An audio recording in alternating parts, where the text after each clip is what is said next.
तो भाई लोग कैसे हो। आज मैं फिर आप लोग के लिए नागराज सुपर कमांडो ध्रुव की स्टोरी लेके आया हूँ। सोडांगी, ये सम्राट का पार्ट 2 है। चलिए कहानी स्टार्ट करते हैं। मेरी तो इज्जत ही खतरे में पड़ गई थी। कोई यह समझता ही नहीं कि मैं भी कोई काम अकेले कर सकता हूँ। हमेशा मेरे साथ किसी न किसी को भेजने की बात करते हैं। बड़ी मुश्किल से मैं यह बात कर्णवसी और तुतेन को समझा पाया हूँ कि मैं ध्रुव से तस्वीर लाने का काम अकेला भी कर सकता हूँ। अगर तुतेन को कोई और शक्ति भेजनी है तो वह उसको मेरे नाकामयाब होने के बाद ही भेजे, और मेरे नाकामयाब होने का सवाल ही पैदा नहीं होता। तुतेन द्वारा पैदा किए गए इसी तंत्र पिरामिड पर चढ़कर राजनगर पहुंचते ही मुझे अपना कमाल दिखाना शुरू कर देना होगा। बहुत दिमाग लगाना होगा मुझको, क्योंकि मैंने सुना है कि सुपर कमांडो ध्रुव का दिमाग ब्रह्मांड का सबसे खतरनाक हथियार है। सर्पखोर का सोचना एकदम सही था। कई महाखलनायक ध्रुव के दिमागी हथियार से मात खाकर इस बात को मान चुके हैं, लेकिन फिलहाल इस हथियार को किसी की जुबान चाट जाने वाली थी। अरे अभी अभी तुम महानगर से आ रहे हो और माँ बदौलत के दरबार में बगैर पैसे दिए चुपचाप निकले जा रहे हो। जानते नहीं कि एयरपोर्ट पर कस्टम वालों से एक बार तुम बच सकते हो, लेकिन यहाँ पर तो तलाशी देनी ही पड़ेगी। बताओ क्या लाए हो हमारे लिए।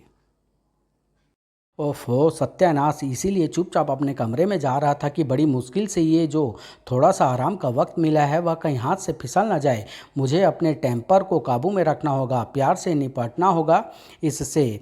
श्वेता प्यारी बहना, इस बार की ट्रिप में कुछ गड़बड़ हो गई। मैं तेरे लिए कुछ भी नहीं ला पाया। तुम मजाक कर रहे हो ना? मजाक कर रहे हो ना? बताओ ना क्या लाए हो। कोई सरप्राइज़ है क्या? कोई सरप्राइज़ नहीं है। अब मुझे नींद आ रही है। 1 घंटे बाद मुझको नाइट पेट्रोलिंग पर भी निकलना है। Good night. मैं इसके लिए महानगर से एक कंप्यूटराइज्ड केमिकल टेस्टर लाया हूँ, पर वह बैग में सबसे नीचे रखा हुआ है। उसे निकालने में ही आधा घंटा लग जाएगा। वैसे भी मैं वह श्वेता को इसके बर्थडे पर देने वाला हूँ, आज नहीं। भैया बड़ा स्मार्ट बनता है। अरे मैंने तो अपनी इस मिनी एक्सरे स्कैनर से इसके बैग को तभी चेक कर लिया था जब भैया अंधेरे में चुपके चुपके घुस रहा था। इसके बैग में एक गिफ्ट पैक रखा हुआ है। अरे ऐसा हो ही नहीं सकता कि भैया कहीं जाए और मेरे लिए कुछ लेकर ना आए, पर इसको ज़रा सा तपाना तो पड़ेगा ही। यही इसकी गिफ्ट छुपाने की सज़ा है। अरे तुमने कपड़े में क्या छुपा रखा है? कोई पेंटिंग लगती है। दिखाओ ना भैया, ये ज़रूर एम.एफ. हुसैन की पेंटिंग होगी जो तुम मेरे लिए लेकर आए हो। मैं जानती हूँ कि तुम मेरे लिए कोई सस्ती सस्ती वस्ती गिफ्ट तो ला नहीं सकते। ए ए छू मत। ये सोडांगी की पेंटिंग है, उसने मुझको संभाल कर रखने के लिए दी है। सोडांगी, वही नागराज की दोस्त सोडांगी, उसकी पेंटिंग है ये। तभी कपड़े में लपेट कर रखी है ताकि कहीं कोई देख ना ले। अरे झूठ तो कम से कम ठीक से बोला करो। सोडांगी पेंटर कब से बन गई? मैं झूठ नहीं बोल रहा हूँ, ये सोडांगी की पेंटिंग नहीं है, पर उसी ने मुझको दी है। ओह झूठ पर झूठ, अब तो मैं ये पेंटिंग देख कर रहूँगी। लाओ दिखाओ, मुझे दिखाओ ना। ए श्वेता, छीना छपटी मत कर। देख मैं कह रहा हूँ ना, पेंटिंग गिर जाएगी।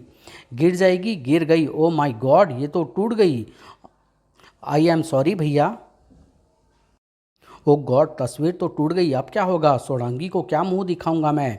I am sorry, very sorry भैया। मुझको पता नहीं था कि मेरा बचपना इतनी बड़ी मुसीबत खड़ी कर देगा। कोई बात नहीं श्वेता, गलती मेरी भी है। मैं तेरे लिए एक कंप्यूटराइज्ड केमिकल एनालाइजर लाया था, वह मुझे तुझको पहले ही बता देना चाहिए था।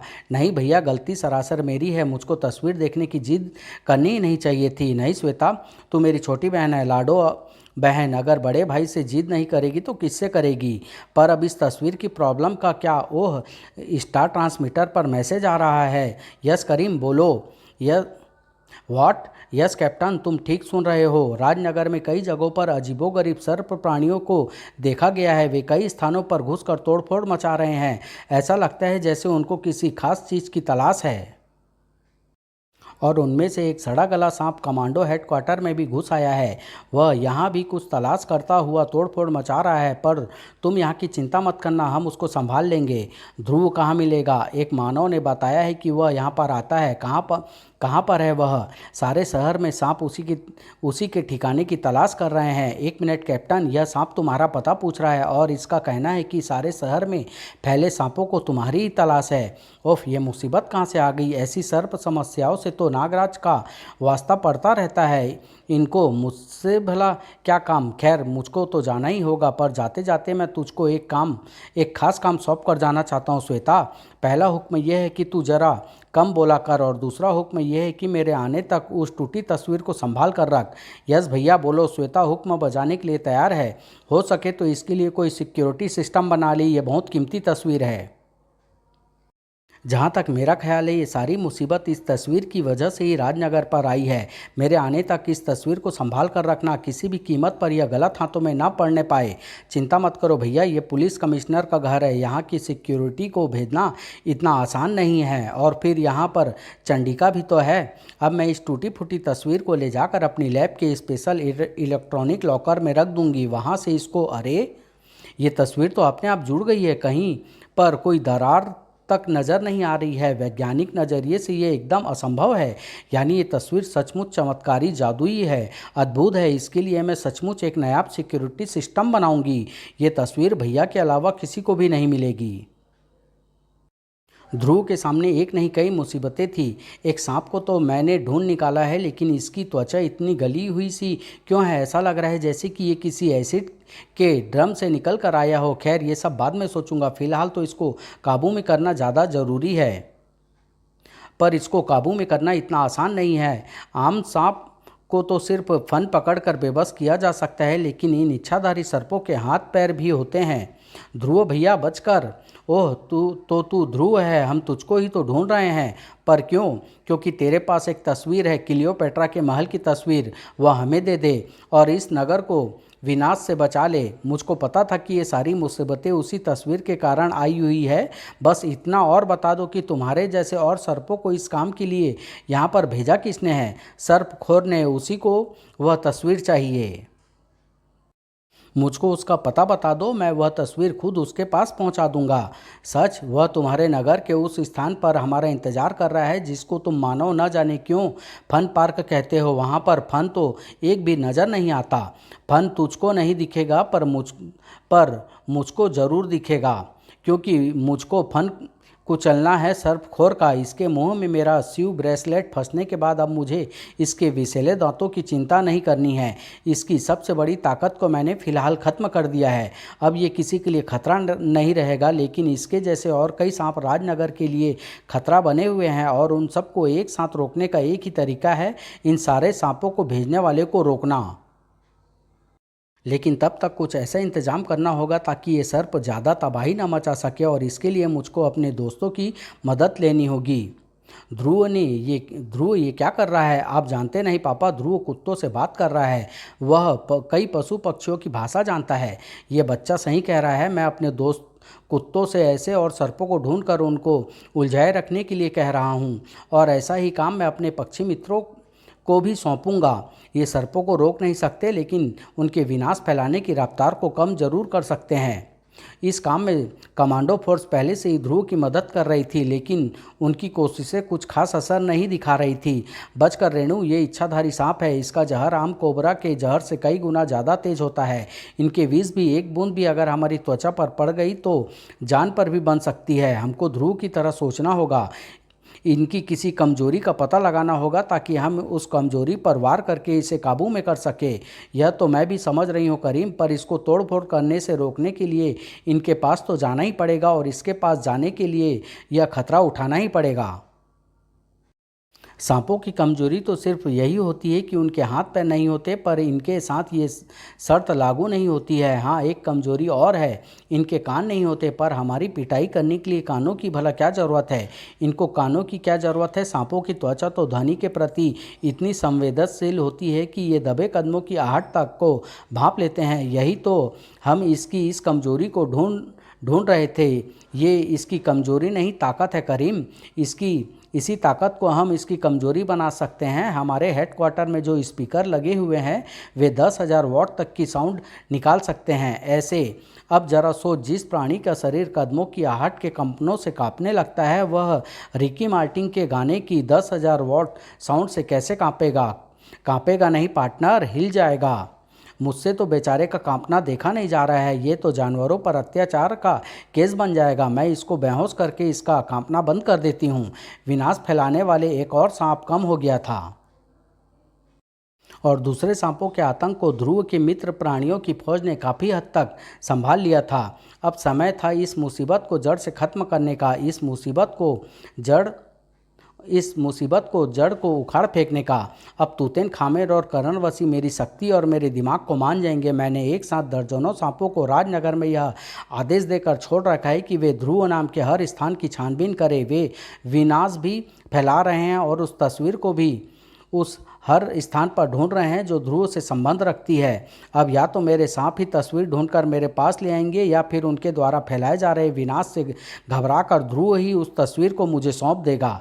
मैं किसी तस्वीर को तुझे नहीं बल्कि तेरी तस्वीर को तेरे संबंधियों को सौंपूंगा, बशर्ते तेरा कोई संबंधी हो, ताकि वे तेरी तस्वीर पर हाथ चढ़ाकर तेरी आत्मा को शांति पहुंचाने की प्रार्थना कर सकें।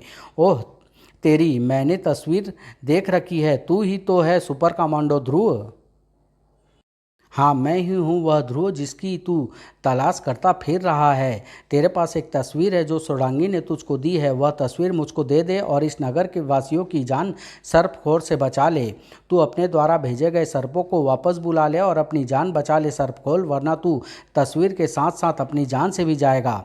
मैं सांपों को खा कर जीता हूँ बच्चे। जब उनका विष मेरा कुछ नहीं बिगाड़ पाया तो तेरे छोटे छोटे हाथ पैर भला मेरा क्या बिगाड़ पाएंगे।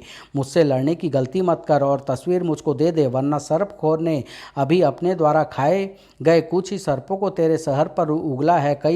कई बचे हैं, उनमें से कुछ तुझ पर भी उगल दूंगा। सर्पखोर जिन सर्पों को निगलता है उनको पचाता नहीं है बल्कि अपने पेट में रखे रहता है। समय आने पर मैं उनको अपना काम करवाने के लिए उगलता हूँ, क्योंकि मेरे पेट में जाने के बाद वे सब मेरे गुलाम बन जाते हैं। सर्पों को तो तब उगल पाएगा ना जब तेरे गले की नली खुली रहेगी। मेरी स्टार लाइन तेरे गले को कस कस कर तेरी नली को बंद कर देगी और मेरी कीक तुझको फांसी पर लटका देगी। पता नहीं कि तेरे जैसा बेशर्म फांसी लग कर भी मरेगा या नहीं। इसलिए तुझे बिजी रखने के लिए तुझको जरा सी पेंगे देनी पड़ेगी।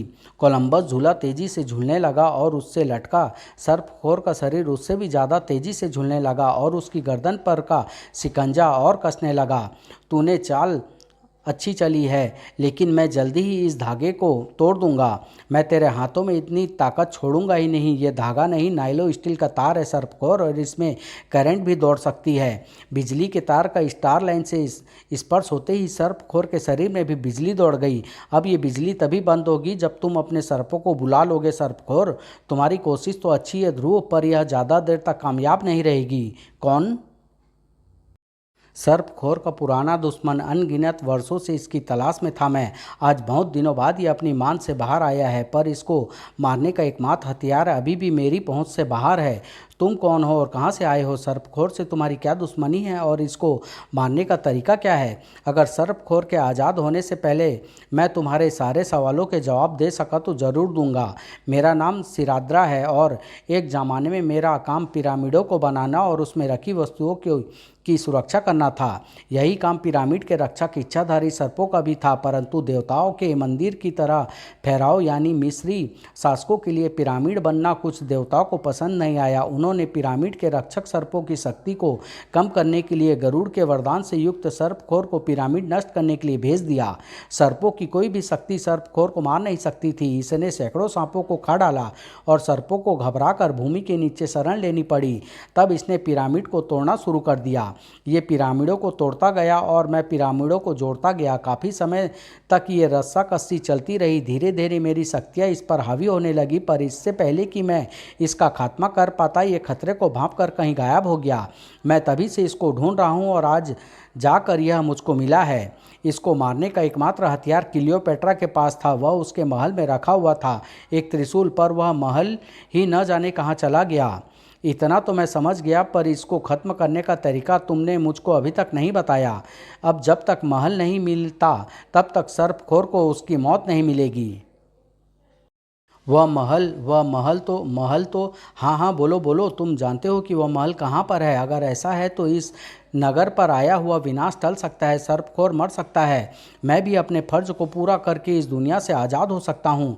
ओह, सर्पखोर जिस तार से लटका हुआ था वह इस पार्किंग के कारण टूट गया है। सर्पखोर आज़ाद हो गया है, अब किसी की भी खैर नहीं है। तुम अगर तस्वीर का पता जानते हो तो बताओ, जल्दी बताओ। सर्पखोर की मौत ढूंढने की ज़रूरत नहीं है ध्रुव, क्योंकि सर्पखोर की मौत ने खुद उसको ढूंढ लिया है। नागराज, नागराज यहाँ पर, इसको तो मिस्र जाना चाहिए था। खैर, यह भी सर्पखोर को रोक नहीं पाएगा, सर्पखोर इससे भी नहीं मरेगा। नागराज के सामने आज तक कोई भी खलनायक टिक नहीं पाया है सिराटरा, और सर्पखोर भी एक खलनायक ही है। वह नाग शक्ति से नहीं मर सकता, और नागराज भी नाग मानव है। वह मर सकता है तो सिर्फ क्लियोपेट्रा के महल में रखी शक्ति से। अभी भी समय है, मुझे उसके महल का पता दे दो। ये तो तुम ठीक कह रहे हो सिराट्रा, वैसे तो हमको भी नागराज की मदद करनी चाहिए। आओ मेरे साथ। वाह, अद्भुत वाहन है ये, और इसको चलाने में तुमको महारत भी हासिल है। धन्यवाद सिराट्रा। जल्दी ही यहाँ पर क्या है ध्रुव, उस महल का पता। आप यहाँ पर बैठकर इंतज़ार कीजिए, मैं अभी आता हूँ। ठीक है, पर ज़रा जल्दी आना, हमारे पास वक्त बहुत कम है। ओह, ये क्या, मेरे हाथ पैर शिकंजे में कैसे कस गए? ज़रूर कुछ गलती हुई है, खोलो मुझे, खोलो। कोई गलती नहीं सिराट्रा, तुमको जानबूझकर कैद किया गया है ताकि तुम मुझको सच्चाई बता सको। सच्चाई? कैसी सच्चाई? तुम्हारी चाल बहुत बचकानी थी सिराट्रा। सर्पखोर को डर दिखाकर मुझसे तस्वीर निकालने की चाल में कोई दम नहीं था, तो तुम यह समझ गई कि वह मेरी चाल थी। पर कैसे?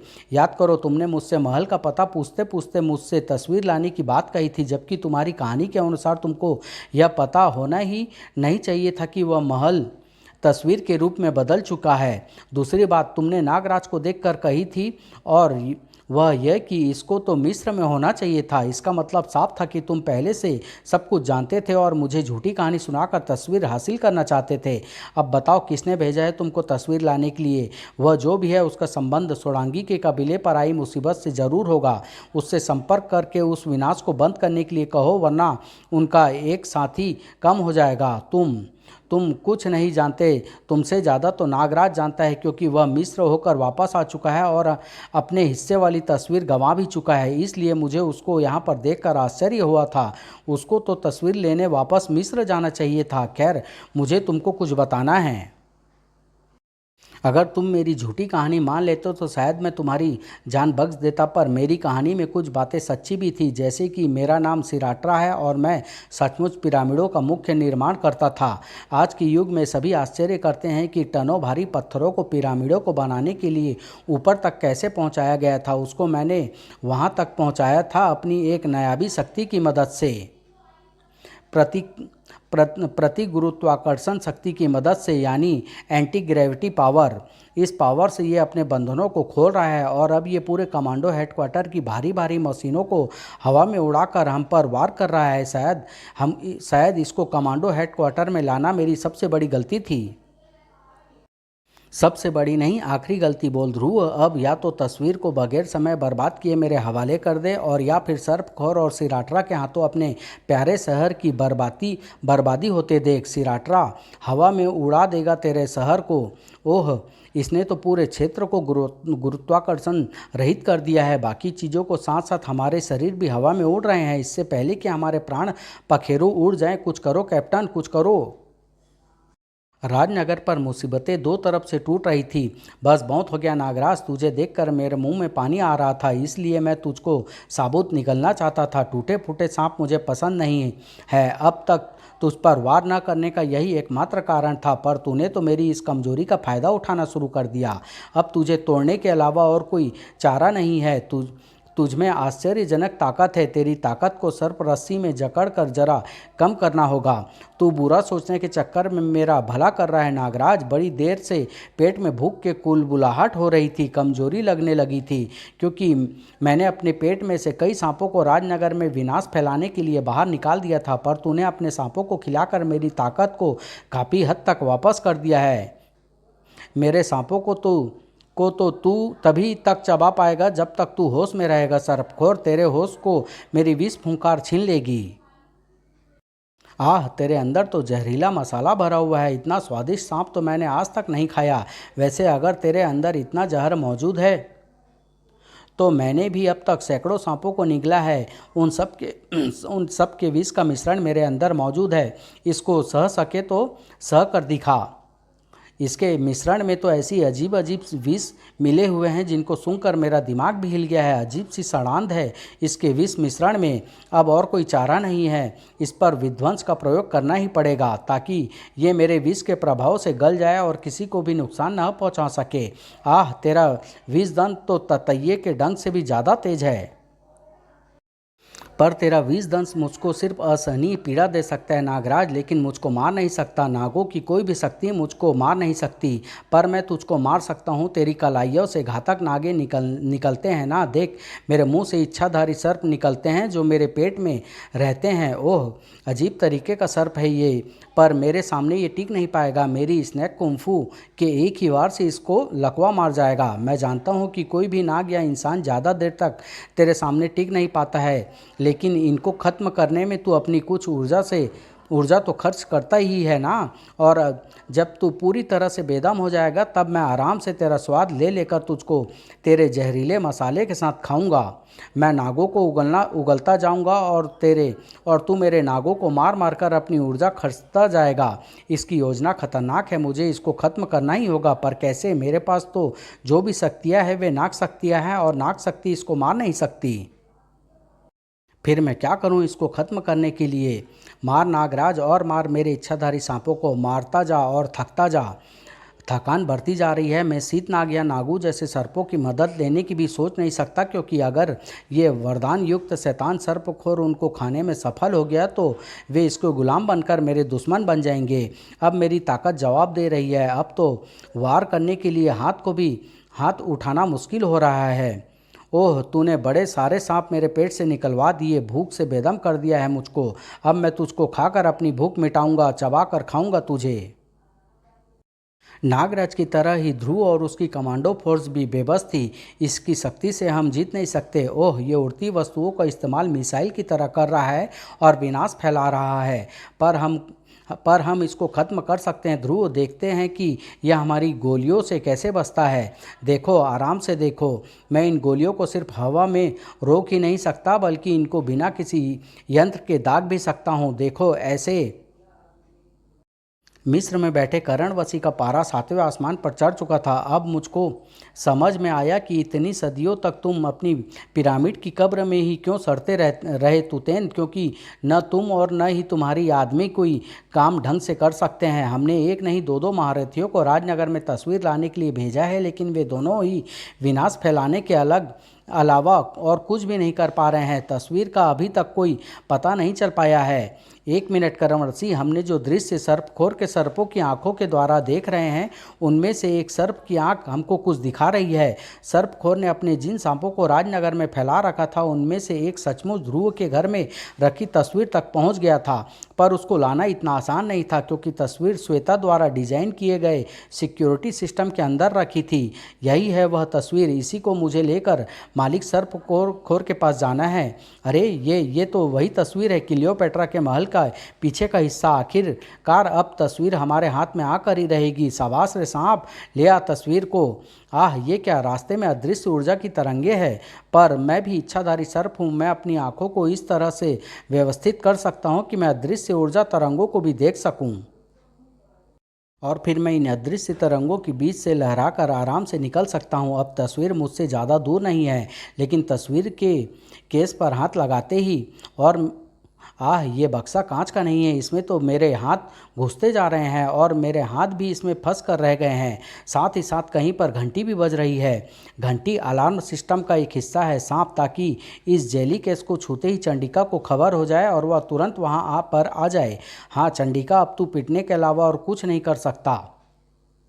वैसे एक बात और जान ले, जेली केस के अंदर तस्वीर नहीं, एक शीशा लगा हुआ है। तस्वीर तो वहाँ पर है जो ऊपर ऐसे कोण पर टंगी हुई है, जो शीशे के अंदर अपना प्रतिबिंब दिखाती रहती है। श्वेता यानी चंडिका का सिक्योरिटी सिस्टम एकदम परफेक्ट था। कुछ ही पलों में हमलावर सांप की आंखें बंद हो चुकी थी। तो ये है वह खतरा जिसकी भैया को आशंका थी। मुझे तुरंत भैया को इन्फॉर्म करना होगा। ऑफ स्टार ट्रांसमीटर से कांटेक्ट नहीं हो पा रहा है, बहुत बहुत डिस्टर्बेंस है। कमांडो हेडक्वार्टर के ट्रांसमीटर पर संपर्क करती हूँ, वह ट्रांसमीटर बहुत पावरफुल है, उससे मेरा संपर्क जरूर हो जाएगा। हेलो करीम, मैं श्वेता भैया कहाँ पर हैं? उससे मुझे बहुत ज़रूरी बात करनी है। अभी उससे बात करना असंभव है श्वेता, क्योंकि यहाँ पर एक बड़ी मुसीबत आई हुई है। यहाँ का पूरे 1 वर्ग किलोमीटर का एरिया गुरुत्वाकर्षण रहित हो गया है, सारी चीज़ें हवा में उड़ रही है। ध्रुव इस मुसीबत को लाने वाले मिस्री शैतान सिराट्रा से निपटने में व्यस्त है। कहाँ पर? यहीं कमांडो हेडक्वार्टर के ठीक पास। कमाल है, इतना बड़ा एरिया ग्रेविटी फ्री कैसे हो सकता है? मुझे खुद जाकर देखना होगा, लेकिन जाना होगा तैयारी के साथ, ताकि अगर इस मुसीबत के पीछे विज्ञान की शक्ति है तो मैं उसका तोड़ ढूंढ कर इस मुसीबत को ख़त्म करने में ध्रुव की मदद कर सकूं। करणवसी अब पागलपन की हद तक पहुंच गया था। हाथ आते आते वह पेंटिंग हाथ से फिसल गई और वे दोनों मूर्ख, वह सर्पखोर और सिराटा, दोनों नागराज और ध्रुव से उलझकर समय बर्बाद कर रहे हैं। मन तो कर रहा है कि मैं अपनी दाढ़ी के बाल एक एक करके नोच लूं। शांत करणवसी, शांत। सोचो ये बुरा नहीं अच्छा हो रहा है, बल्कि यूँ समझो कि हमारी तो किस्मत खुल गई है। इससे पहले कि मैं तेरी खोपड़ी खोलूं, तू बता दे कि हमारी किस्मत कैसे खुल गई है। देखो, तस्वीर का हमको पता चल ही गया है और नागराज और ध्रुव ऐसे उलझे हुए हैं कि वो फिलहाल हमारे रास्ते में टांग नहीं अड़ा सकते। और हमारा रास्ता क्या है? चुपचाप राजनगर पहुंचना और तस्वीर लेकर वापस लौट आना। अरे अरे वाह, ये बात मेरे दिमाग में क्यों नहीं आई? गुस्सा बाहर निकालोगे तो दिमाग में काम की बात घुसेगी ना। अब चलें और राजनगर में। जानता है नागराज, जब मैंने पहली बार तेरा नाम तूतैन के मुंह से सुना था, तभी मेरे मुंह में पानी आ गया था। वैसे तो मैं सांपों को साबुत निगल कर उनको अपना गुलाम बना लेता हूँ, पर तुझको मैं गुलाम नहीं बनाऊंगा। चबा चब करके खाऊंगा मैं तुझको, सड़प सड़प। मेरा मांस नोच नोच कर खा रहा है, और मेरा वह विष जो किसी भी जीवित प्राणी को मोम की तरह गला देता है, इस पर जरा सा भी असर नहीं डाल पा रहा है। मेरी शारीरिक शक्ति भी मेरा साथ नहीं दे पा रही है। अब तो शीतनाग या नागू की शक्तियों का प्रयोग करके खतरा मोल लेना ही होगा।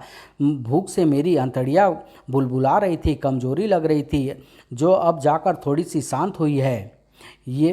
ये ही बात तो मैं भूल रहा था। मुझे इसको कमज़ोर करना है, और इसको कमज़ोरी पेट खाली हो जाने के कारण लगती है, और मुझे इसका पेट खाली कराने का एक नया आइडिया दिमाग में आ रहा है। इस आइडिया को अमल में लाने के लिए मुझे सर्पखोर को एक कप में डालकर इसको सर्प रस्सी में जकड़ देना होगा। यह आराम से आज़ाद हो सकता है, पर इसको ऐसा कर पाने से पहले ही मैं सर्प रस्सी के द्वारा इस झूले की पावर को ऑन कर दूंगा। वह झूला भी अजीब है, ये अपनी धुरी पर तो घूमता ही है, साथ ही साथ कप सॉसर भी अपनी धुरी पर नाचते हैं। अब अगर इस झूले की स्पीड फुल स्पीड पर घुमा दिया जाए तो अच्छों को उल्टी होने लगती है। इस वक्त इस झूले पर सिर्फ सर्पखोर बैठा है। अब इसको ऐसा चक्कर आएगा कि वह उल्टी करने पर मजबूर हो जाएगा। हर उल्टी के साथ उसके पेट में भरे सर्प बाहर निकलकर झूले पर गिरते जाएंगे और खुद भी चक्कर खाते जाएंगे। ऐसे सर्पखोर को पेट पूरी तरह से खाली हो जाएगा, और इसका खाली पेट से भड़कती भूख इसको इतना कमज़ोर कर देगी कि ये अपने पैरों पर खड़ा होने लायक भी नहीं रहेगा। लड़ना तो दूर की बात है। वाह नागराज, तुमको तो हमारी मदद की ज़रूरत ही नहीं पड़ी। वेदाचार्य और फेसलेस जैसे ही राजनगर में सर्पखोर के देखे जाने की खबर पाते ही तुम महानगर से निकले, वैसे ही हम भी निकल चुके थे। बस ज़मीनी रास्ते से यहाँ पर पहुँचने में हमको थोड़ी देर हो गई। खैर, अब चिंता की कोई बात नहीं है। मैं इसके लिए एक ऐसी तिलिस्मी कैद तैयार करूँगा जिसमें से ये कभी नहीं निकल पाएगा, पर इसके लिए मुझे इसकी शक्तियाँ जाननी होगी। मुझे इसकी शक्तियों के बारे में बताओ नागराज। नागराज को आभास तक नहीं था कि इससे कुछ ही किलोमीटर की दूरी पर सर्पखोर से भी बड़ी अजीब राजनगर पर मंडरा रही थी। ओ गॉड, इस डिवाइडर से आगे की सारी चीज़ें हवा में उड़ रही है, यानी यहीं से जीरो ग्रेविटी एरिया शुरू होता है।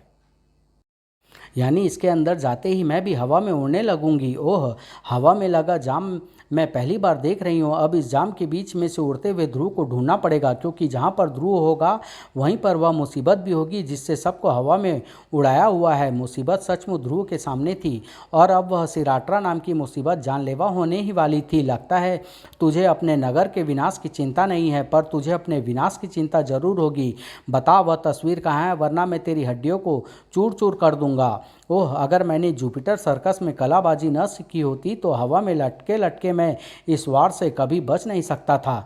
पर मैं हर बार शायद ऐसा नहीं कर पाऊंगा। मुझे सिराट्रा से निपटने का कोई न कोई रास्ता ढूंढना होगा। ओह, तू मेरे द्वारा उड़ाई गई चीज का वार मुझ पर ही कर रहा है।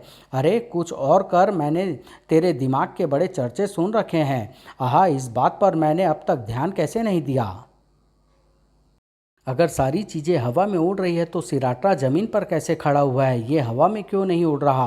क्या इसके आसपास का क्षेत्र गुरुत्वाकर्षण रहित नहीं हुआ है? ये बात अभी तक इसके पास जाकर चेक कर लेता हूँ। इसके पास का क्षेत्र तो गुरुत्व रहित ही है, फिर क्या चक्कर है? पीटने के लिए तू खुद मेरे पास आ रहा है। अच्छा है, मुझे तुझ तक पहुंचने की तकलीफ नहीं उठानी पड़ेगी। इसके जूते में ज़रूर ऐसा कुछ है जो इसको ज़मीन से चिपकाए हुए है। अगर इस क्षेत्र की ज़मीन की गुरुत्वाकर्षण शक्ति खत्म हो गई है तो गुरुत्व शक्ति इसके जूतों में तले में होनी चाहिए, और अगर इसके जूते के खोल में गुरुत्वाकर्षण शक्ति है तो हवा में उठते ही वह हवा में तैरती चीज़ों को अपनी तरफ खींचेगी और सिराट्रा एक बड़े से मलबे के ढेर में दब कर रह जाएगा। अरे ये क्या? वाह ध्रुव, मैं तो तुम्हारी मदद के लिए आई थी, पर तुमने तो अकेले ही इस मिस्री की चीनी बना दी। मदद करने का आने के लिए थैंक्स चंडिका, पर अभी मुसीबत तो वही की वही है। इस क्षेत्र से गायब हुई ग्रेविटी फोर्स अभी तक गायब ही है। बगैर ग्रेविटी के वापस आए मुसीबत दूर नहीं होगी। ग्रेविटी कोई चिड़िया नहीं है ध्रुव की जब चाहा तब उड़ा दी। जरूर इसके पीछे कोई वैज्ञानिक तथ्य है। यहाँ आने से पहले मैं श्वेता के पास गई थी। वहाँ पर कोई सांप श्वेता की किसी तस्वीर को चुराने आया था। उसने उसी से निपटने के लिए मुझको बुलाया था। उसको तो मैंने निपटा दिया, पर तुम्हारी मदद के लिए मैं वहाँ श्वेता से कुछ यंत्र भी लेते आई थी, जैसे कि ये फोर्स फील्ड फाउंडर। शायद इससे पता चल सके कि वह कौन सी फोर्स है जिसने ग्रेविटी को यहाँ से दुम दबाकर भागने पर मजबूर कर दिया है। अरे, इस गैजेट पर तो रीडिंग 0 है, लेकिन इस केमिकल एनालाइजर पर कुछ रीडिंग आ रही है। ये केमिकल एनालाइजर जिन तत्वों को विश्लेषण कर रहा है उसके इस्तेमाल से तो सोलर बैटरी यानी सौर ऊर्जा से चार्ज होने वाली बैटरियाँ बनाई जाती है। पर इसका क्या मतलब है? शायद इनमें से किसी कार या बस में सोलर बैटरी लगी है। जब तक तुम लोगों को इस बात का पता चलेगा तब तक तुम लोग दूसरी दुनिया के रास्ते पर रवाना हो चुके होंगे। सिराट्रा ने फिर से अपने आप पर काबू पा लिया है। अब सिराट्रा तस्वीर को तुम्हारी लाशों को पार करने के बाद ही हासिल करेगा। सिराट्रा को तस्वीर उठाने की तकलीफ करने की ज़रूरत नहीं थी, क्योंकि तुतनखामेन खुद तस्वीर उठाने के लिए पहुंच चुका था। आहा, सोडांगी के तंत्र ने मेरी यहां तक पहुंचने में सहायता की है। यहीं पर तस्वीर टंगी होने की बात कही थी उस लड़की ने। हाँ, ये रही वह तस्वीर। जरा मैं भी तो हाथ में लेकर देखूं इस तस्वीर को। अरे, इसमें तो मेरी शक्ल दिख रही है। ये भी एक दर्पण है। उस लड़की ने एक दूसरे में अपना प्रतिबिंब दिखाते दर्पणों की एक श्रृंखला लगा रखी है, लेकिन फिर असली तस्वीर कहाँ है? मुझे प्रतिबिंबों का पीछा करना होगा। तस्वीर अभी भी करण वसी के गैंग के हाथों से दूर थी, लेकिन मौत ध्रुव चंडिका और कमांडो फोर्स के काफ़ी करीब थी। आह, इसने तो उड़ती कारों को बम की तरह दागने की ठान ली है। कुछ करो ध्रुव। ये कहानी भी मैं यहीं समाप्त करता हूँ। 2 भागों में लेके आऊँगा, बहुत जल्द लाऊँगा। धन्यवाद।